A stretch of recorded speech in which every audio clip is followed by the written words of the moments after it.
Donc, déjà, merci Laetitia, merci Didier de nous accorder un peu de temps pour venir parler euh, de pour venir nous parler de tout ce qui est tracking, contact tracing, etc. Tous ces mots qu'on a vu apparaître euh, ces derniers euh, ces derniers jours dans les médias et sur les réseaux sociaux et qui nous interpellent quelque peu, qui posent beaucoup de questions. On a eu des sondages plus ou moins positifs.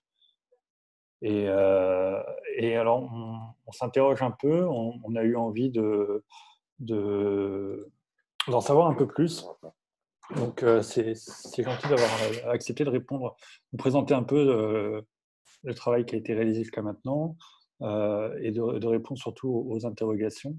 Donc, rapidement, le plan de la conférence, ça va être assez simple. On va avoir une dizaine de minutes où Didier va nous parler un peu du travail qui a été réalisé dans le cadre de l'Office parlementaire d'évaluation des choix scientifiques et technologiques, dont il est le vice-président, et qui a rendu un rapport sur le sujet.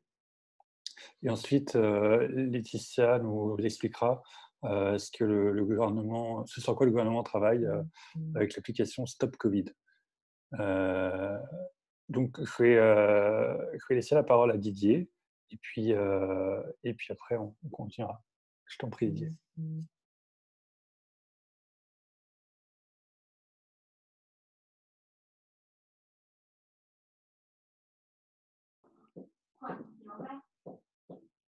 Pourquoi il ne marche pas mon casque là? Est-ce que vous m'entendez ou pas? Parce que du coup, ouais, ça marche, ok. Donc, ce qu'il faut par contre, c'est, je sais pas, Pierre, toi, tu coupes les micros de tout le monde, c'est ça Ouais, c'est ça. Je vais juste Ok, ça activer. marche. Parce que sinon, il va y avoir énormément de bruit de fond. Ok, ben merci beaucoup. Bienvenue à tous. Merci Pierre d'avoir pris l'initiative d'organiser cette discussion. Merci Laetitia aussi d'être dispo. On a passé, je pense, une partie de la journée en visio dans les différentes commissions. Juste peut-être, moi je vais essayer de ne pas rentrer dans le détail de l'appli Covid, Stop Covid, parce que c'est Laetitia qui le fera. Je voulais vous dire en introduction déjà la manière dont on fonctionne sur ces sujets-là, parce que c'est vrai on lit beaucoup de choses, on a l'impression que les gens s'expriment un peu comme ça, de manière spontanée. Donc déjà, la première chose qu'il faut que vous sachiez, c'est que toutes les semaines, on a une réunion de coordination avec le secrétariat d'État au numérique, avec un certain nombre de députés qui font partie de cette délégation au numérique, dont Laetitia et moi-même. Donc toutes les semaines, on échange avec Cédric O sur l'ensemble des sujets qui touchent au numérique et en ce moment, évidemment, on parle de cette application. Donc on a une coordination qui est très forte. Donc, dans le cadre de l'Office des sciences et technologies, comme à chaque fois qu'un sujet scientifique ou technologique pointe son nez de manière spontanée, j'ai envie de dire, dans l'actualité, on a à la fois nos travaux de fond qu'on mène toute l'année, mais on a la capacité de répondre très très vite, en 2 ou 3 semaines, sur un sujet d'actualité. Donc, comme sur plein d'autres sujets, l'Office s'est saisi donc d'une analyse sur différents aspects, sur ces histoires de technologie de l'information liées à une épidémie et au Covid en particulier.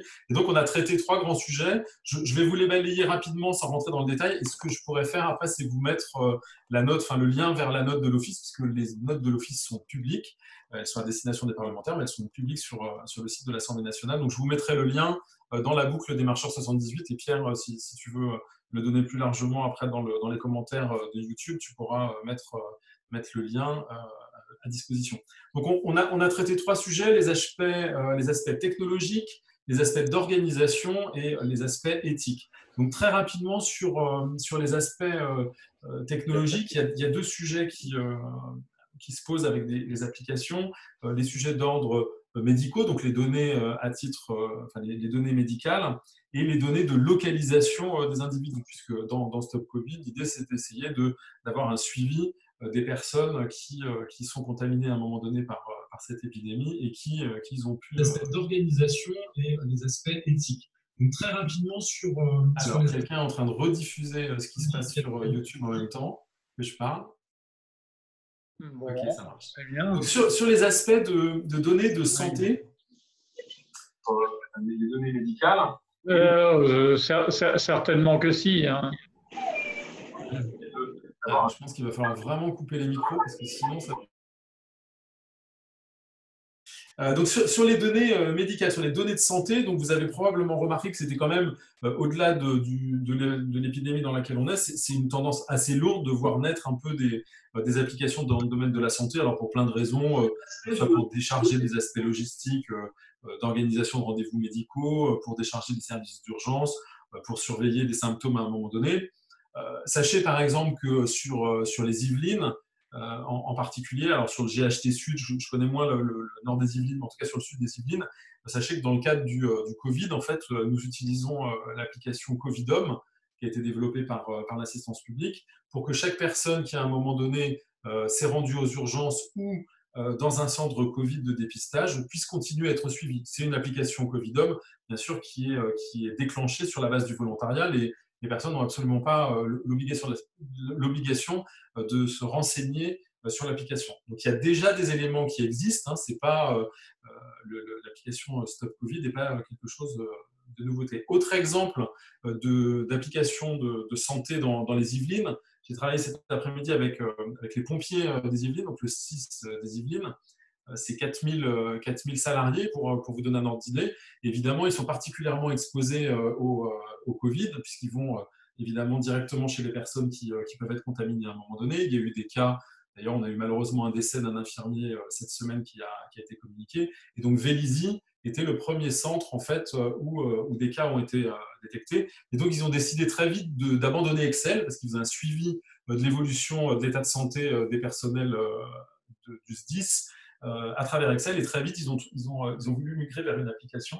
Et donc, ils ont mis en place l'application Anamnèse, développée par une start-up francilienne, pour pouvoir permettre à chacun des personnels des pompiers de pouvoir faire le suivi et se rassurer par rapport à son état de santé. Donc, il n'y a pas que l'application à laquelle le gouvernement réfléchit qui traite des données de santé. C'était ça l'information principale. Sur le deuxième aspect technologique, donc la localisation, donc, puisque là, il s'agira de savoir où sont les personnes. Alors, il y a trois grands sujets dans la localisation. Le premier qui serait de veiller au respect du confinement, et s'assurer que les personnes sont bien à leur domicile. Alors, ce n'est pas forcément l'objectif qu'en France, on a choisi. Vous avez des pays qui ont choisi de surveiller les gens et de savoir s'ils étaient bien confinés. Nous, ce n'est pas l'objectif qu'on a choisi. Deuxième élément que peut gérer la localisation, donc, c'est identifier des contacts qui auraient pu être établis entre des personnes à un moment donné, et donc des personnes contaminées pendant cette période de contagion, et donc savoir si elles ont pu se transmettre le virus à un moment donné où elles sont passées en proximité. Et puis, de manière beaucoup plus globale, c'est connaître les grands mouvements de la population dans le pays.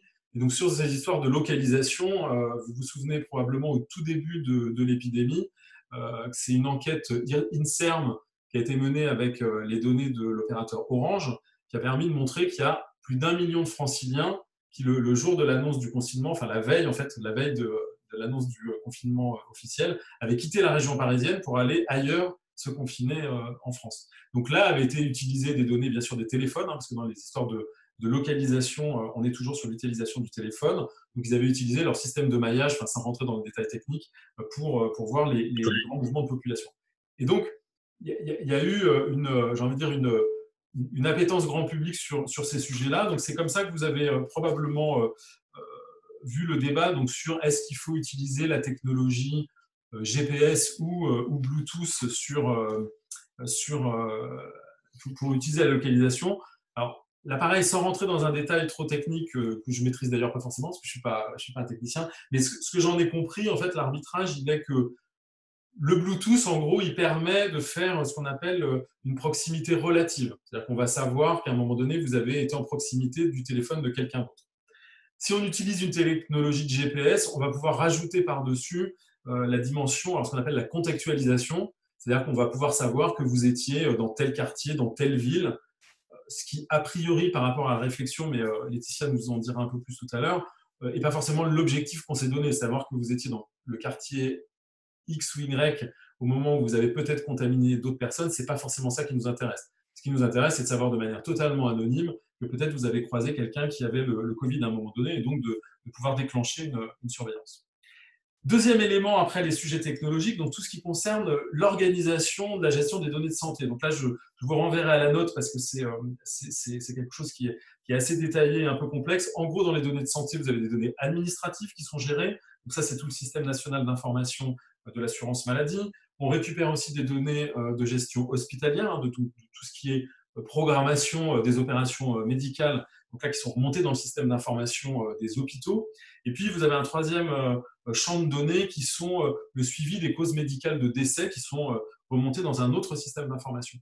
Et donc, quand Cédric Villani a fait son rapport sur l'intelligence artificielle, vous vous souvenez probablement pas, c'était en 2018, une des premières actions qui avait été décidée suite à ce rapport, c'est de déclencher ce qu'on appelle le Health Data Hub, donc de travailler en priorité sur comment l'intelligence artificielle peut nous aider avec les données de santé et les données médicales pour faire progresser l'anticipation, la connaissance d'un certain nombre de maladies chroniques.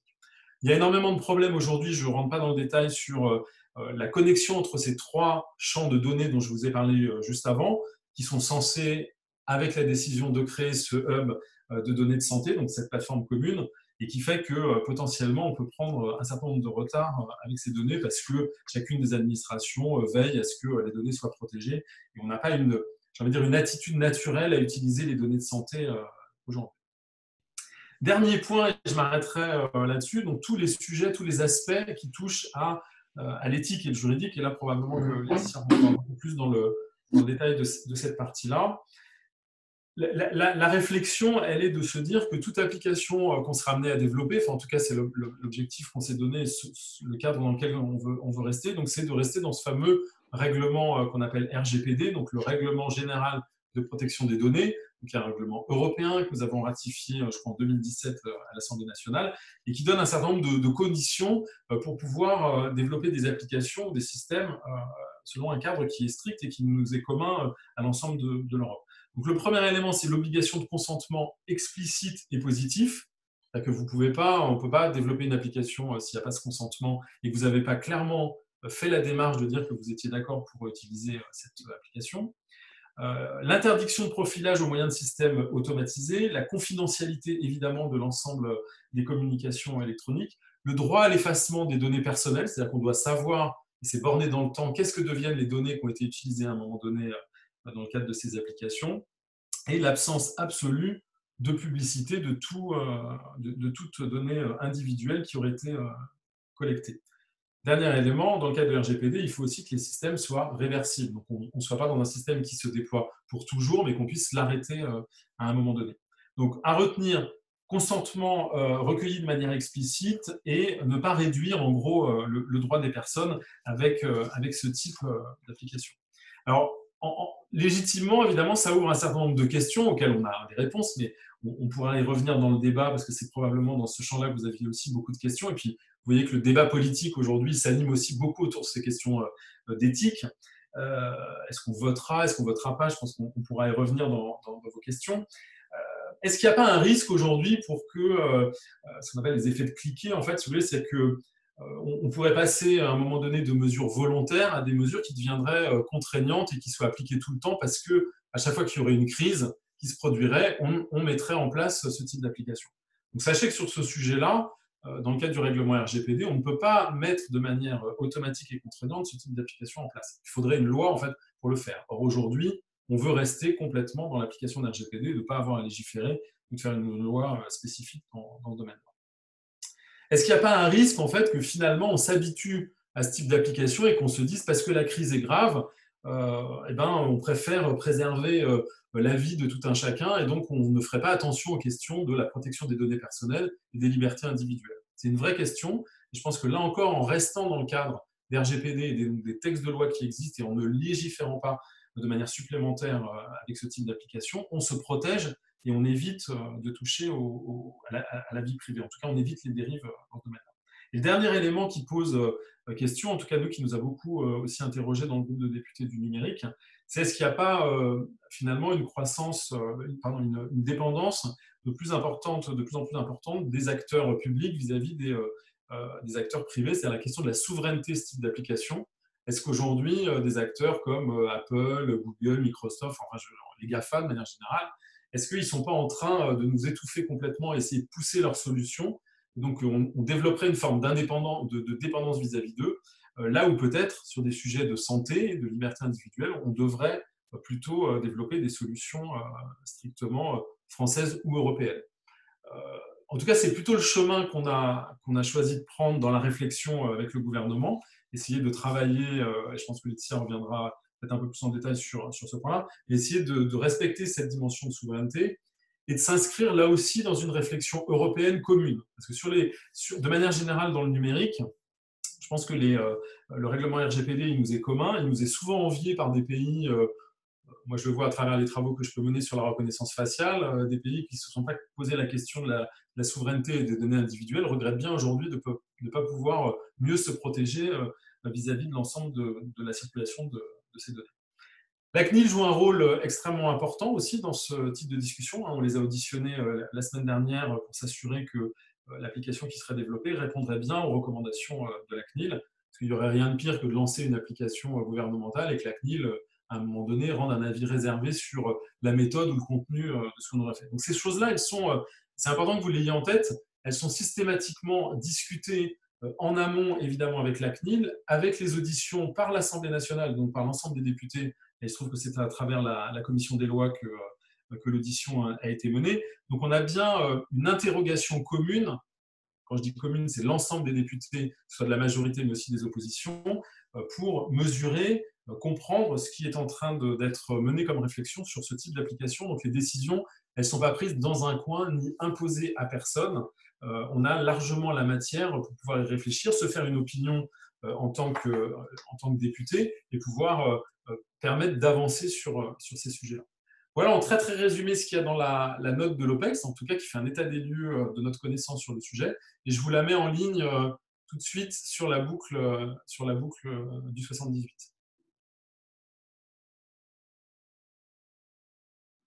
Merci beaucoup Didier pour ce petit vernis sur la science, la technologie qu'a l'ARSA et les enjeux. Alors il y aura des questions, hein. J'ai des questions en stock et il y en a qui ont été posées, on fera une séance après. Je vais donner la parole à Laetitia pour parler donc plutôt de la version française qui est en cours de développement.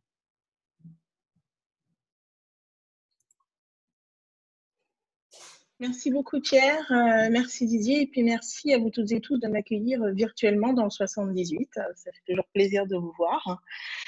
Donc pour reprendre ce que disait Didier et vous contextualiser la démarche du gouvernement français dans le cadre de l'application Stop Covid, il y a en effet 3 objectifs qu'on peut retrouver derrière tout ce qu'on appelle les applications dispositifs dits de tracking. Un objectif d'identification de la circulation et des mobilités de la population. Donc, c'était notamment ce qui a été fait avec Orange pour identifier les flux, notamment qui partaient des Île-de-France vers d'autres zones plus ensoleillées, disons. Il y a ce qu'on a pu voir dans d'autres pays qui est l'utilisation de ces technologies pour contrôler le confinement. Ce qui est, à mon sens, une démarche particulièrement attentatoire aux libertés, en particulier si cela avait été envisagé dans le cadre français, dans un système où on a déjà mis en place une échelle de mesures et de peines particulièrement efficace et quand même assez dissuasive. Et il y a ce 3e élément, donc, qui est celui qui a été choisi, qui est celui de pouvoir utiliser la technologie pour effectuer ce qui s'appelle donc le retraçage en fait des contacts par une personne qui a été dépistée et testée positivement au Covid-19. Alors, avant de vous parler de demain, de la technologie qui est proposée, je vous fais d'abord un petit état des lieux sur ce qui se passe aujourd'hui. Aujourd'hui, lorsque vous êtes testé positivement au Covid-19, un épidémiologiste va recenser avec vous l'ensemble des contacts que vous avez eus sur les 15 derniers jours pour identifier les personnes avec qui vous avez pu être en contact et donc les personnes que vous avez pu potentiellement contaminer. Alors, c'est un travail qui repose beaucoup sur la mémoire de chacun et c'est un travail qui, il faut quand même le dire, se fait, comme on dit, à la mano, donc je donne le numéro de téléphone de telle personne que j'ai croisée, je donne les coordonnées de telle boulangère pour peut-être qu'elle se souvienne un petit peu quelles étaient la personne dans la queue avec moi, etc. Donc, c'est quelque chose qui est très approximatif, qui repose vraiment sur la mémoire de chacun et qui passe par une transmission aussi des coordonnées de toutes les personnes que l'on peut croiser durant cette période. L'objectif de cette application, c'est de rendre plus efficace ce dispositif à chaque fois que cela est possible. Et pour cela, de reposer sur la technologie Bluetooth. Pourquoi reposer sur la technologie Bluetooth? Parce qu'on n'est pas dans un mécanisme qui est un mécanisme de localisation. Comme le disait Didier tout à l'heure, que la personne ait été à Paris, sur l'île de Ré ou je ne sais où, c'est pas ça le sujet. L'objectif, c'est pas de savoir où sont les gens et l'objectif, ce n'est pas d'identifier, par exemple, les potentiels clusters sur le territoire. Non, l'objectif, c'est vraiment un objectif de protection individuelle et donc d'information de chacun des individus qui sont potentiellement contaminés par le Covid-19. Donc, il s'agit pour chacun d'avoir téléchargé sur son téléphone une application, cette application donc Stop Covid,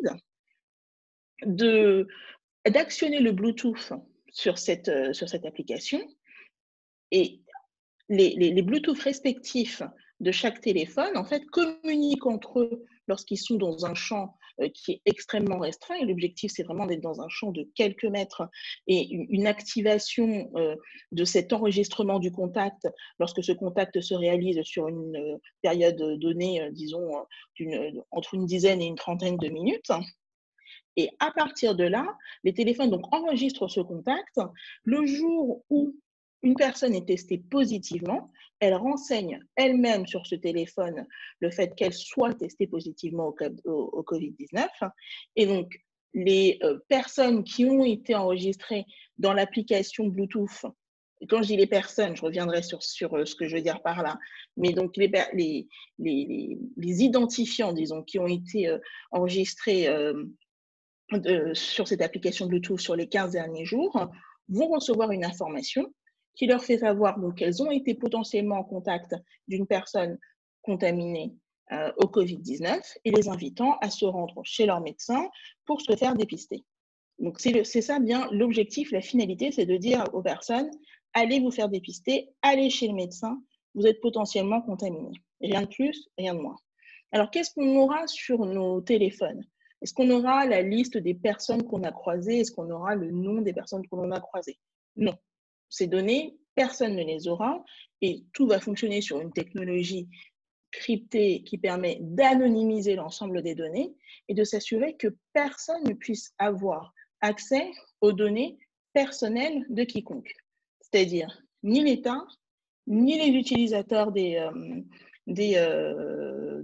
applications. C'est un élément extrêmement important pour être notamment conforme au RGPD et au droit national en ce qui concerne le traitement des données. Autre élément très important sur lequel Didier revenait tout à l'heure, c'est que pour être conforme au droit actuel, il faut que l'application repose sur un parfait consentement.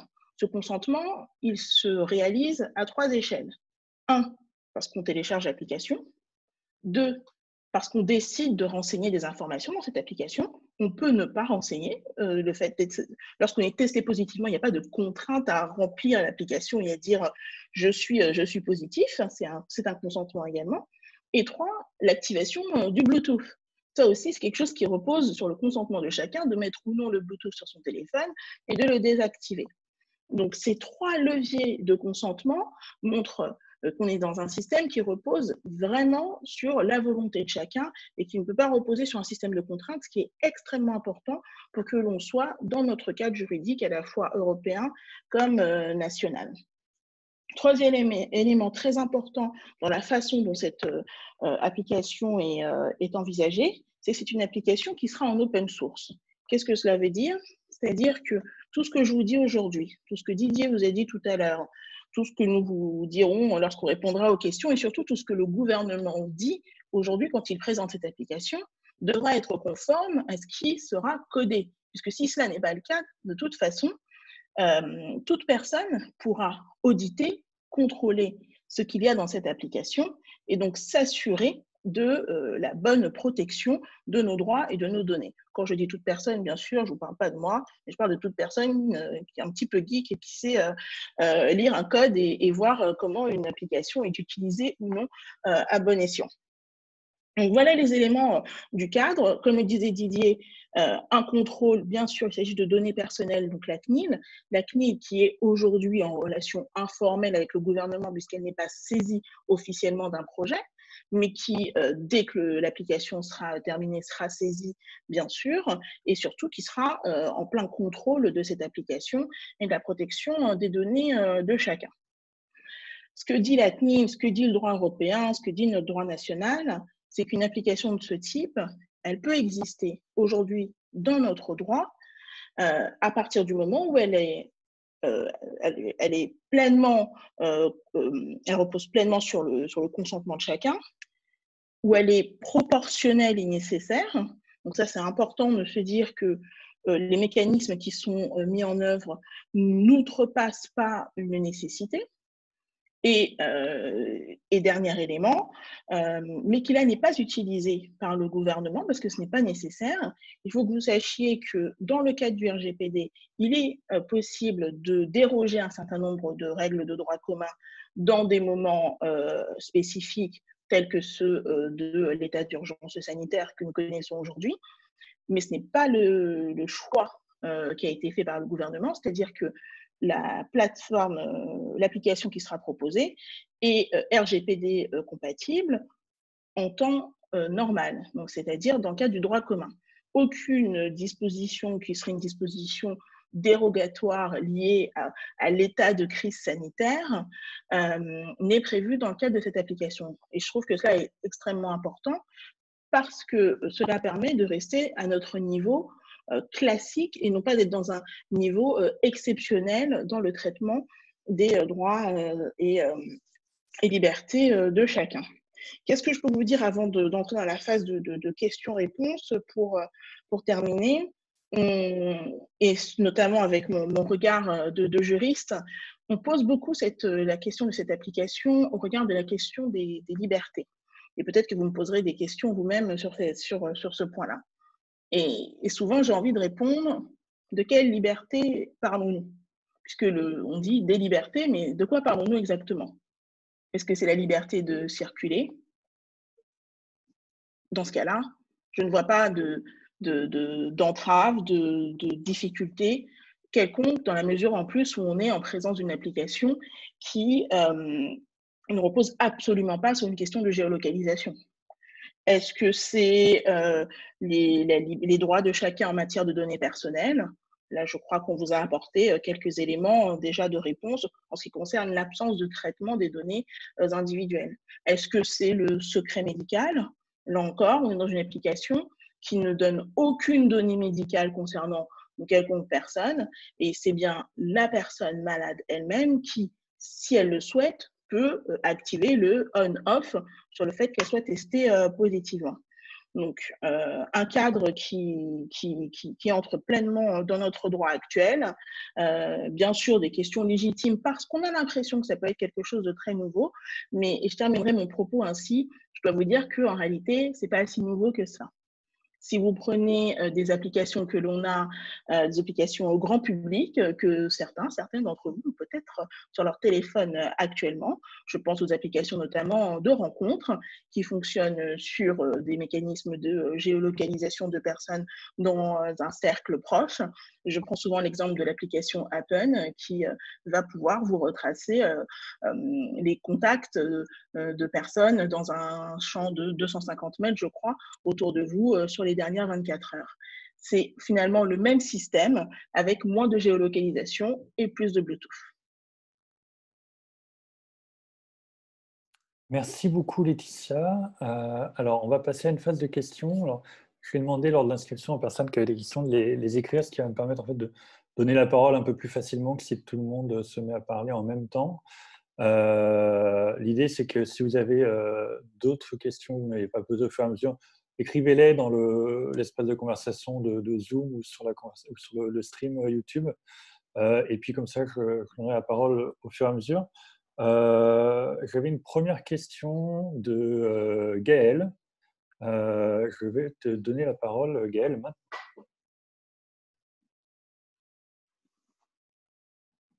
Si ça marche. C'est bon, Voilà. c'est bon, c'est bon. Tu m'entends là? Je t'entends. Bonsoir Oui, je t'entends. Laetitia, bonsoir Didier. Moi, j'avais une petite question, on va pas me changer, hein. Quel peut être l'usage de ces applications du tracing, etc., au niveau européen? Et quel rôle l'Union européenne peut jouer dans ces technologies, dans ces technologies qui sont relatives? Enfin, de manière un peu globale, vous m'entendez? Du coup, tu nous as redonné la main, Pierre? Ouais. Ok, super. En fait, ce qui est intéressant, c'est d'essayer en fait de se dire que le règlement RGPD, donc sur ces fameuses protections des données individuelles, pour le dire de manière très rapide, il nous est propre au niveau européen. Donc, si on arrive à un moment donné en termes de souveraineté à se mettre d'accord avec d'autres pays pour dire, bah voilà, par exemple, les Allemands, et là c'est le cas dans le cas de cette application, les Suisses, les Italiens et d'autres, ont envie de procéder avec la même méthodologie quand il y a une crise sanitaire et qu'il va y avoir un confinement, je pense qu'on a déjà on est plus fort collectivement et on peut s'assurer qu'on va protéger de manière beaucoup plus importante les données personnelles et que c'est pas propre à juste un seul pays qui va fonctionner d'une certaine manière. Et donc on peut aussi dans le travail avec les industriels, dans le retour sur la quantité de données qu'on va avoir sur ces pays, avoir une meilleure évolution des outils et une meilleure prédictibilité. Parce que ce qui est intéressant avec toutes ces applications, et donc l'intelligence artificielle qui part dessus, c'est qu'à un moment donné, on peut aussi prendre des décisions, anticiper des décisions grâce au volume de données qui va être à notre disposition. Et encore une fois, le règlement RGPD, il est européen, donc je trouverais ça dommage qu'au sein de la même communauté d'intérêt, on parte sur des solutions divergentes. Et on est sur un projet qui n'est pas européen au sens institutionnel des choses, mais avec de nombreux acteurs européens qui travaillent ensemble aujourd'hui. Ok, merci. Alors, j'avais une question de Laurent Rosenfeld. Je ne sais pas si tu es là, Laurent, si tu nous entends, si tu veux Oui, poser la question à haute voix. Je suis là, tu m'entends? Vous m'entendez? Oui. Oui. Oui, donc la question que je me posais, enfin, je pense connaître un peu la réponse à la suite de ce qui a déjà été dit, mais je vais la poser quand même, c'est comment est-on sûr que les données qui sont collectées ne sont pas réutilisées?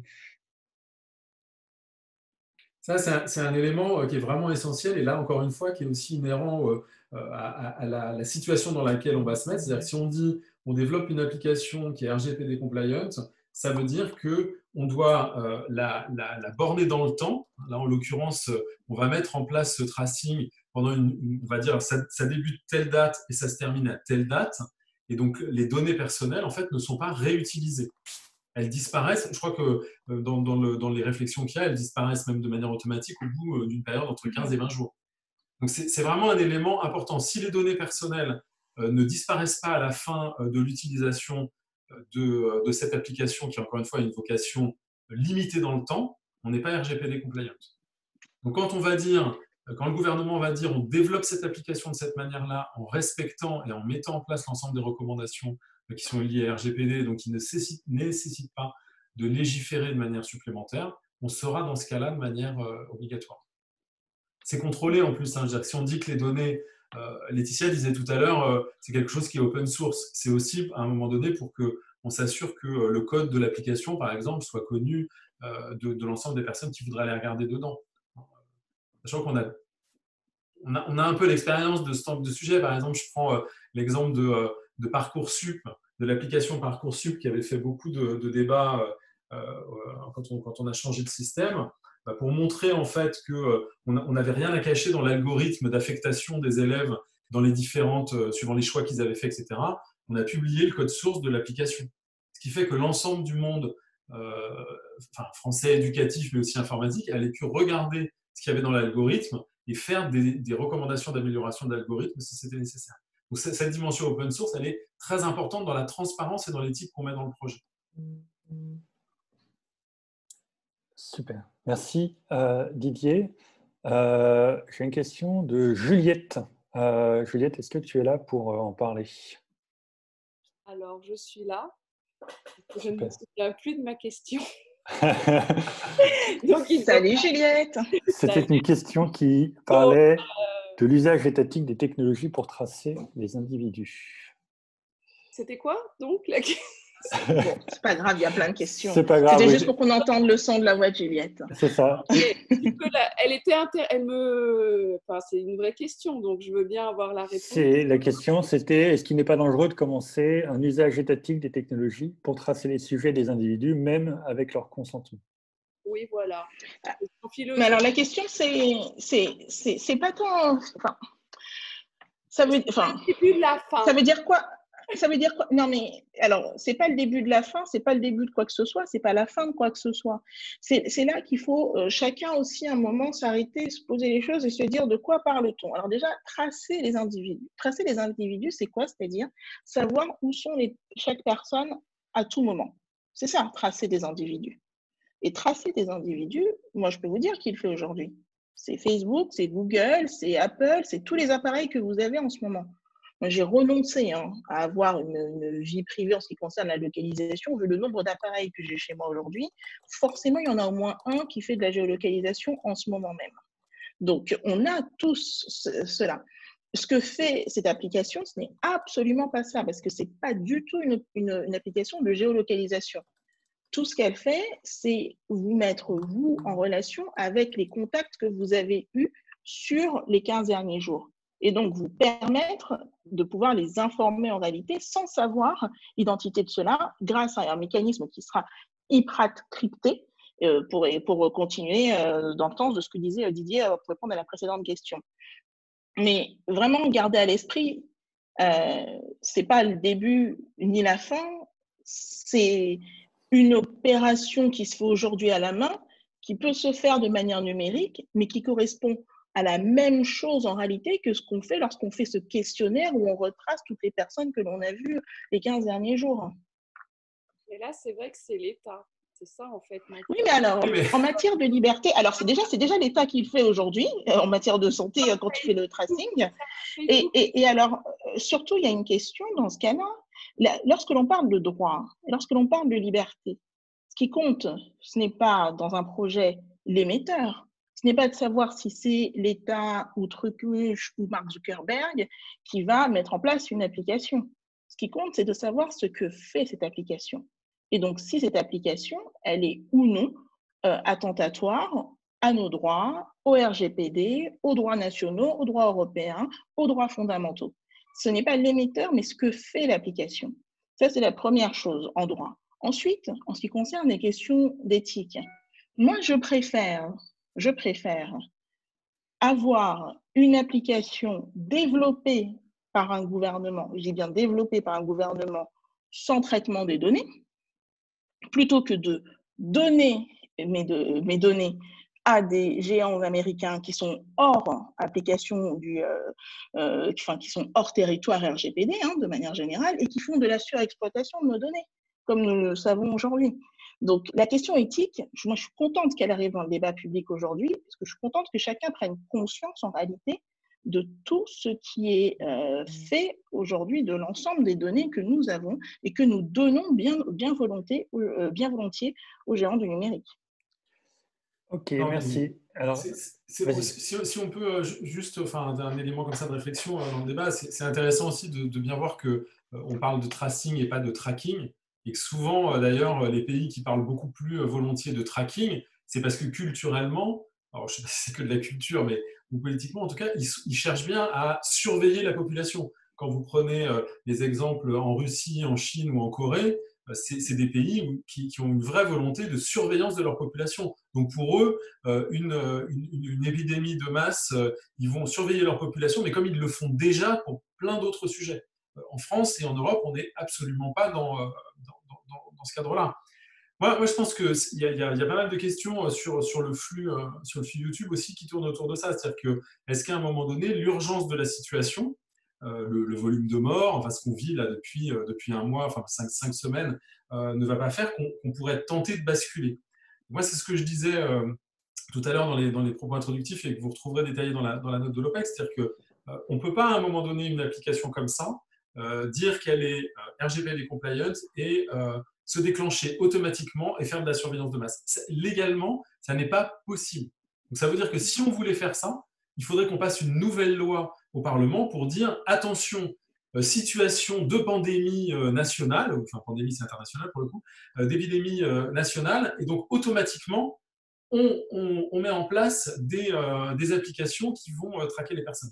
Ça n'est absolument pas le sujet. Et vous imaginez bien que si tout d'un coup ce sujet-là arrivait à l'Assemblée nationale, on serait extrêmement vigilant, enfin moi le premier, Laetitia j'en suis sûr, etc., pour dire non, là on n'est pas du tout dans le cadre de ce qu'on estime être une application proportionnée, bornée dans le temps et qui répond à des objectifs dont on connaît cette proportionnalité. Donc là, il faut vraiment être très très clair, il n'y a pas d'effet magique dans ce type d'application, ni de glissement soudain dont on ne se rendrait pas compte. On est vraiment là, avec le Parlement, avec l'Office, avec l'ensemble des députés, pour s'assurer que ces libertés individuelles, elles sont protégées devant toute autre idée qui pourrait traverser l'esprit de certaines personnes.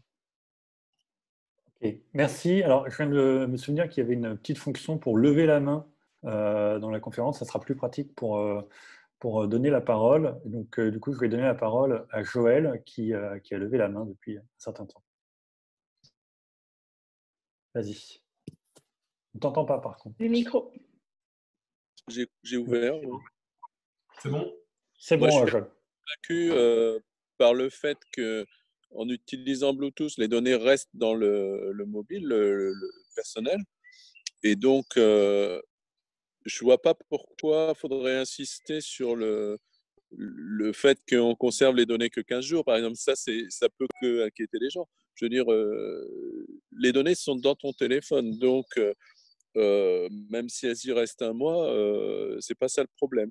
Moi, j'avais une question, on m'a dit qu'elle avait déjà été couverte, mais admettons que je reçoive ma notification comme quoi j'ai croisé quelqu'un qui est contaminé, on va pas me dire quand, hein, on va pas me dire tu as croisé quelqu'un il y a 5 jours, il y a 4 jours. Et donc, on ne sait pas si depuis, on aurait pu développer la maladie. Donc, qu'est-ce qu'on fait? On va tout de suite vers un centre de test. Aujourd'hui, est-ce qu'il y a ça, quoi? Merci, Joël. Oui, c'est tout à fait le point. En fait, Stop Covid, j'ai vu une question qui disait c'est une sorte d'autorisation de sortie. Non, ce n'est pas une autorisation de sortie, mais c'est un élément dans une panoplie d'éléments, d'outils dans la stratégie de déconfinement. Ce n'est pas la solution magique qui permet un déconfinement qui permet de sortir. Ça, il n'y a pas de solutionnisme technologique, il faut être extrêmement clair sur ça, ce n'est pas un outil magique. En revanche, couplé à une stratégie de dépistage, c'est là que ça peut être intéressant. Et donc, l'objectif, c'est en effet, lorsque l'on a cette information, qui ne permet pas de savoir quand on a été contaminé ni qui nous a contaminés, jamais.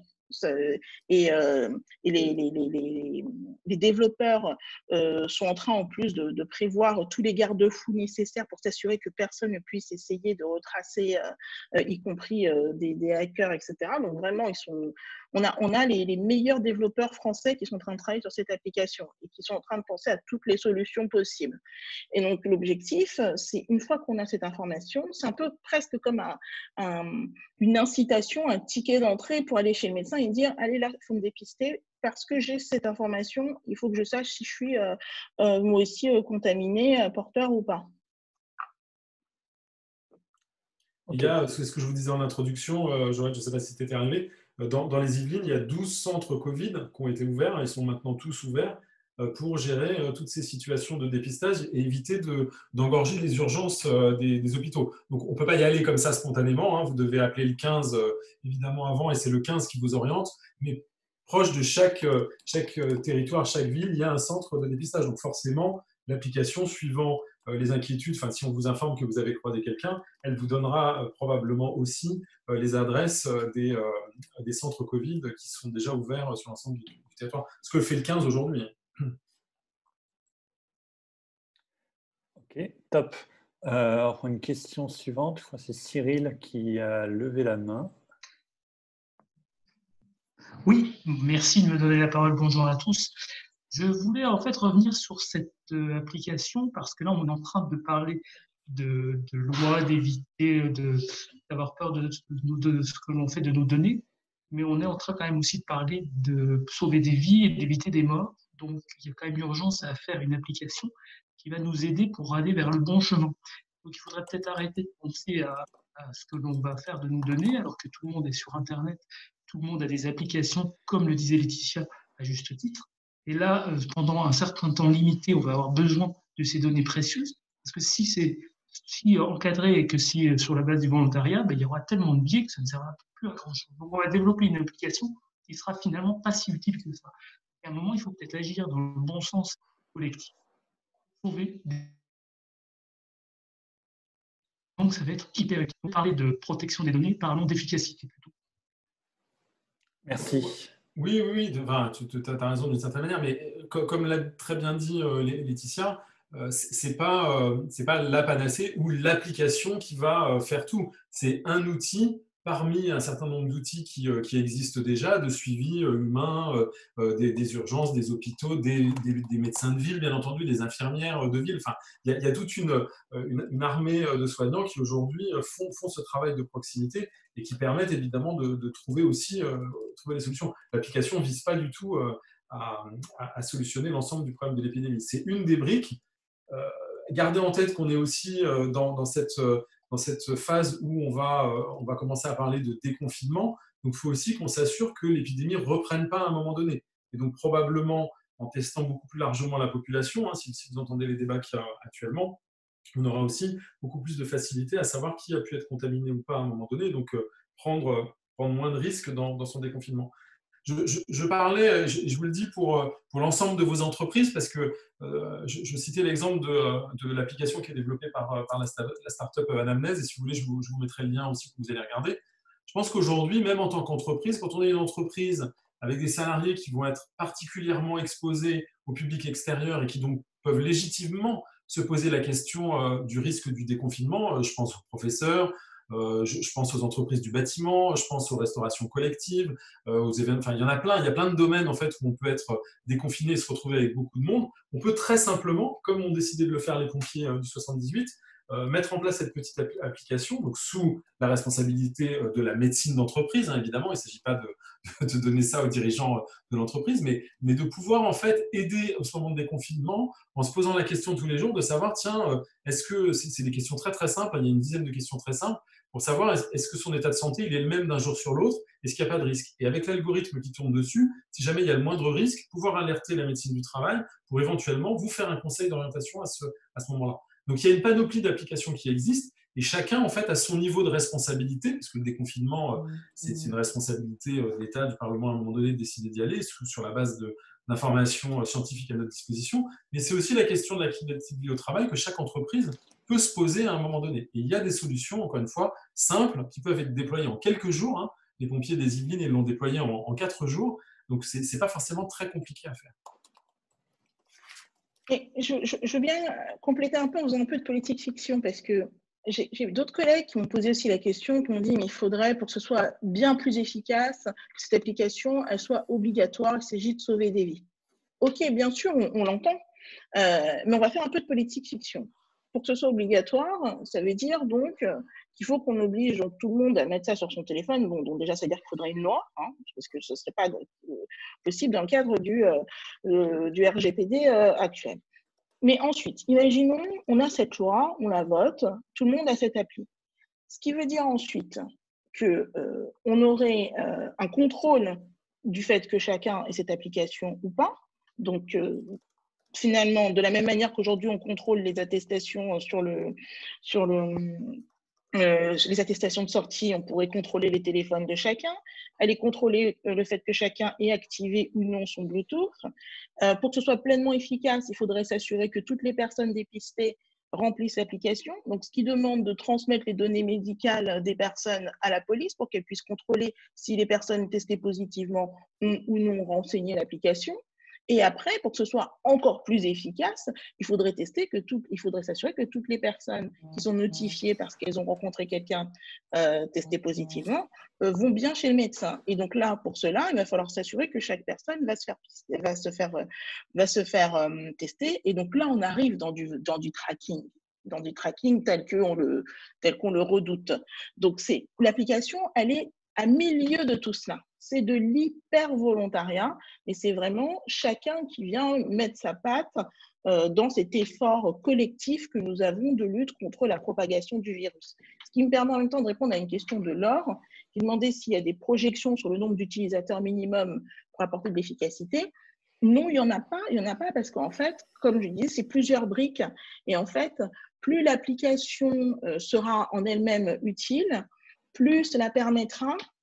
D'ailleurs, j'ai vu des questions aussi sur ceux qui ont des téléphones qui ne sont pas avec du Bluetooth, etc. Plus ça permettra aux épidémiologistes qui travaillent, eux, à la main, finalement, sur papier, j'ai envie de dire, de se concentrer davantage sur le public davantage éloigné du numérique, sur les zones où on a peut-être moins de densité, etc., où c'est plus simple de travailler dans cette relation en one-to-one. Donc, c'est vraiment… L'objectif, c'est d'avoir des éléments complémentaires pour que ça soit le plus efficace possible. Super. L'application, je vois qu'il y a pas mal de questions sur est-ce qu'il y a des applications qui existent déjà, comment choisir, etc.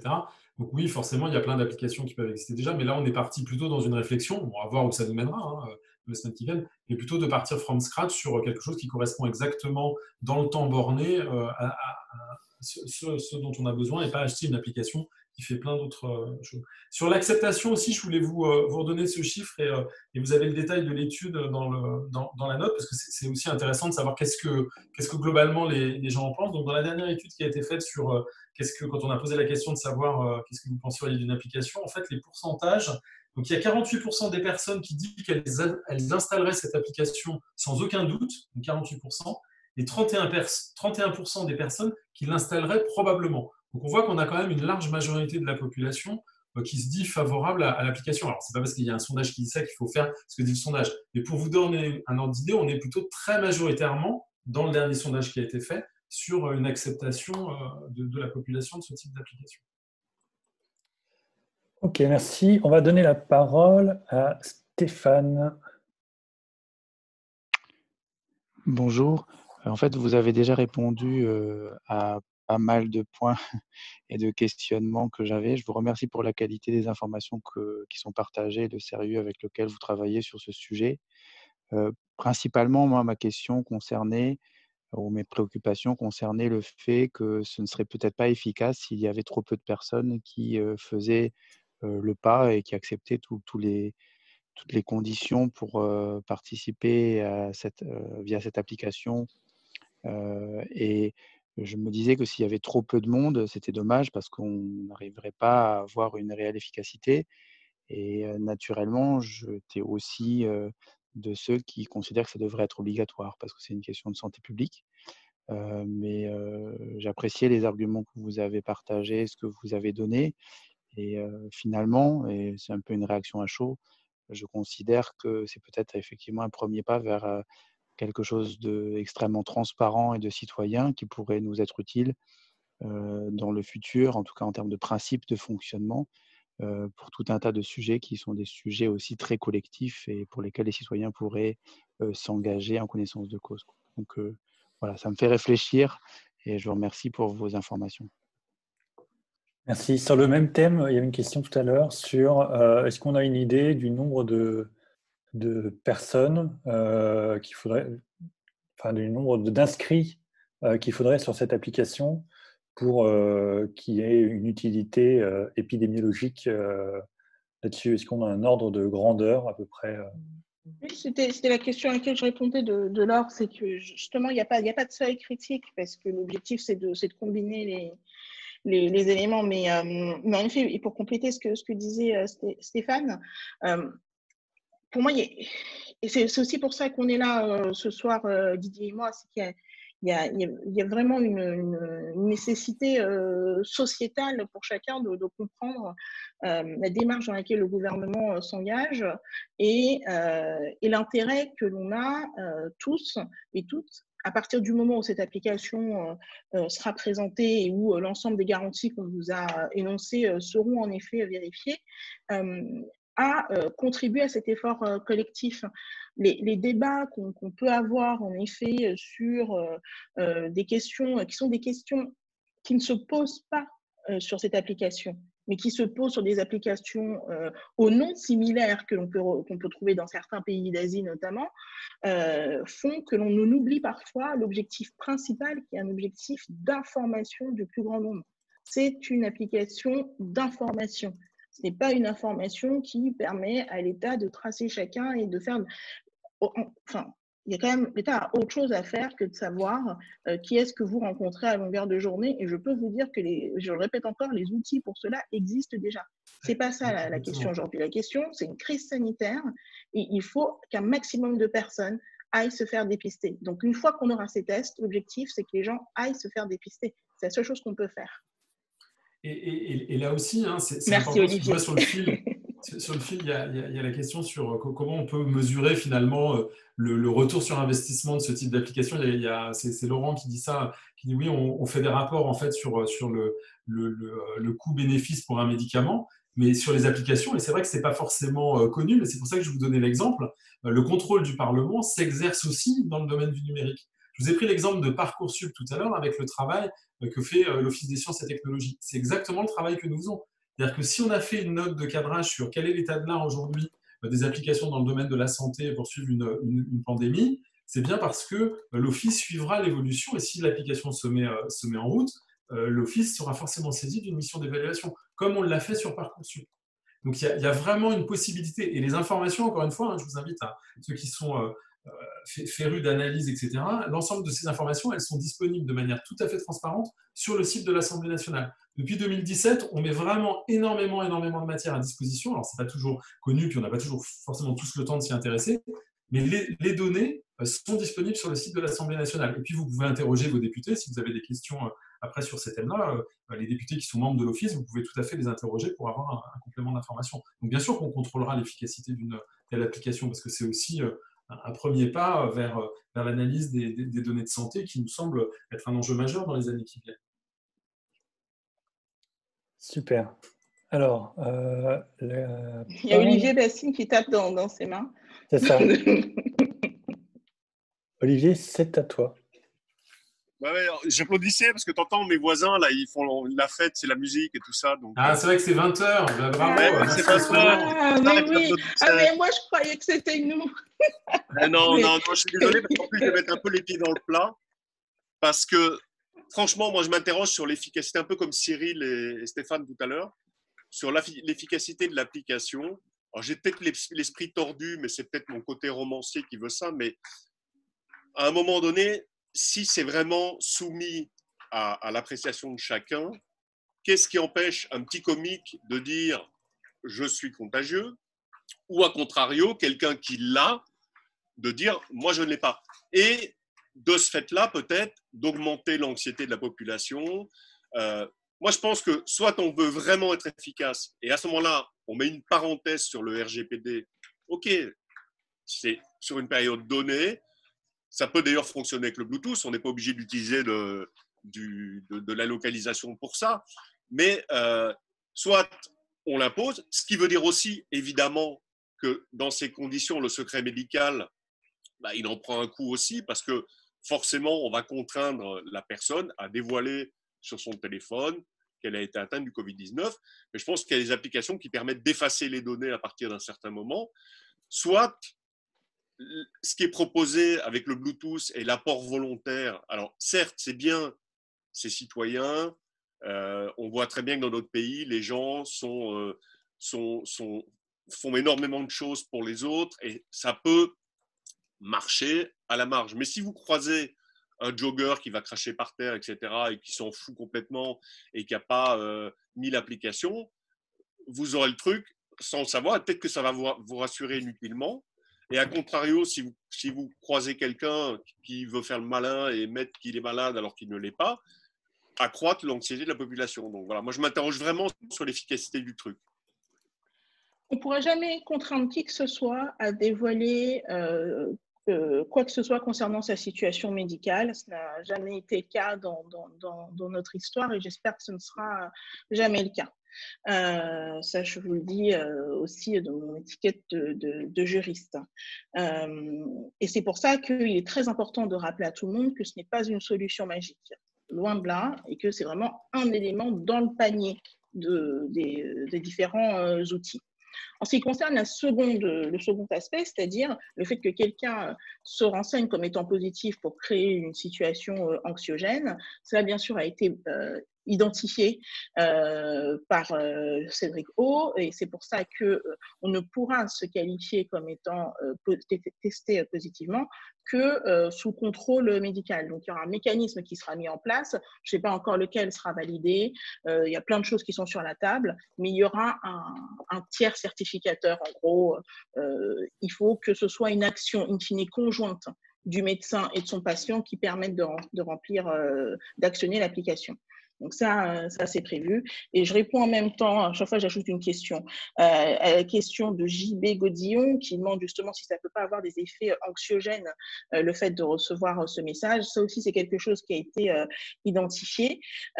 Donc déjà, je pense que le message sera rédigé avec les services je ne sais plus comment ça s'appelle, le service de la Santé publique France, pour trouver les bons mots pour cela, mais surtout aussi une incitation à contacter un certain nombre de services qui seront donnés. Mais il faudra que ça se fasse dans ce sens-là. On ne peut pas donner des informations à toute autorité, y compris sanitaire que ce soit, en lui disant appelez ces personnes-là pour leur dire qu'ils sont potentiellement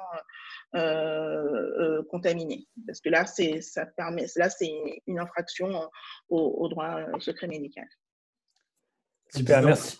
En fait, dans les Yvelines, vous avez, on utilise l'application Covidom en fait chez les médecins. Donc il n'y a que les médecins qui ont accès à Covidom, donc qui enregistrent quand quelqu'un a été diagnostiqué positif. Donc on peut tout à fait imaginer que c'est ce type d'application certifiée par un médecin qui permettent de déclencher le fait que vous avez effectivement le Covid.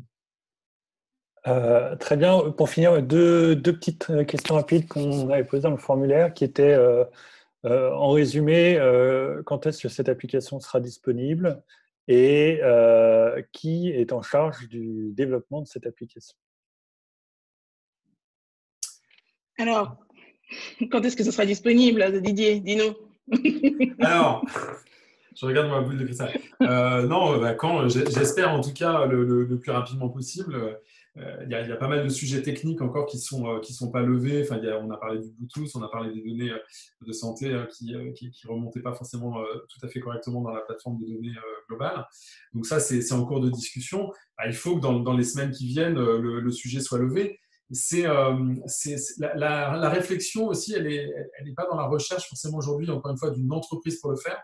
C'est la start-up État qui réfléchit. Il y a plein de plateformes qui sont développées par l'État qui sont disponibles. Il y a des développeurs, des informaticiens de l'État et des fonctionnaires qui sont très compétents, voire d'ailleurs des fois qui s'appuient bien sûr sur des compétences privées. Donc le chemin qui est pris plutôt aujourd'hui, c'est une réflexion de développer complètement en interne au niveau de l'État cette application et de ne pas faire appel à une entreprise extérieure. Donc il n'y a pas de sujet de favoritisme, de je ne sais pas quoi, on parle de mise en concurrence ou de sujets comme ça. Ce serait un outil de l'État. Je peux vous assurer que quand j'étais encore à la commission défense avec l'agence de l'innovation de l'État, j'ai vu des plateformes de développement de solutions vraiment développées en interne qui sont tout aussi fiables et efficaces que ce qui pouvait être acheté sur le marché. Donc voilà, c'est une affaire de semaines maintenant. Et puis si jamais on n'y arrive pas, on arrivera à la conclusion qu'on n'y arrive pas et que ça n'a pas été possible de développer ça dans le temps qui était imparti.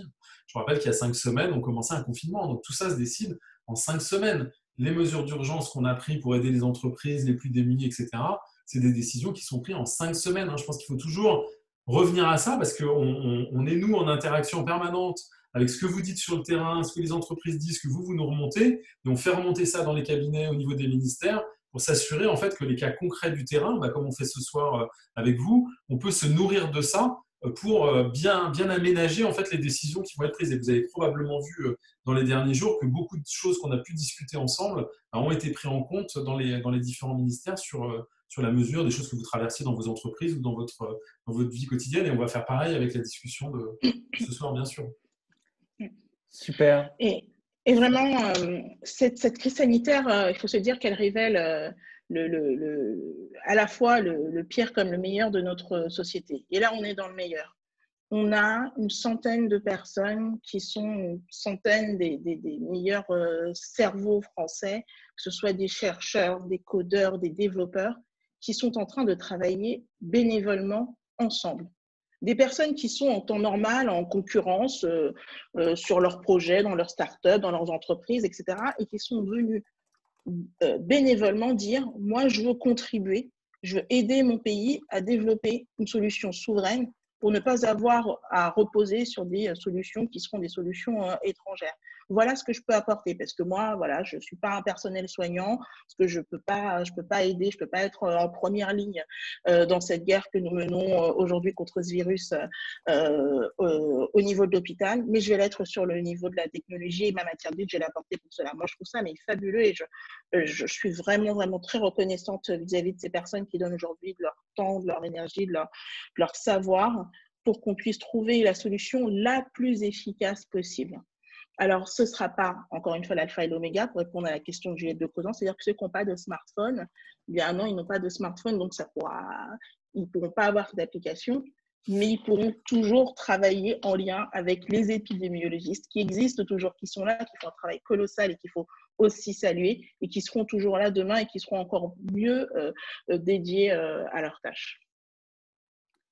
Super. Bon, bah, merci Laetitia, merci Didier de nous avoir accordé votre temps. Merci à tous sur Zoom et sur YouTube pour votre présence et vos questions. Et puis, je me permettrai donc de vous souhaiter une bonne soirée et surtout prenez soin de vous, restez chez vous si vous pouvez, si vous pouvez travailler chez vous. Et prenez toutes les précautions qu'il faut. C'est la meilleure façon donc, de ne pas être malade et de se préserver. Voilà. Bonne soirée à vous. Merci à tous, à bientôt. Merci à tous.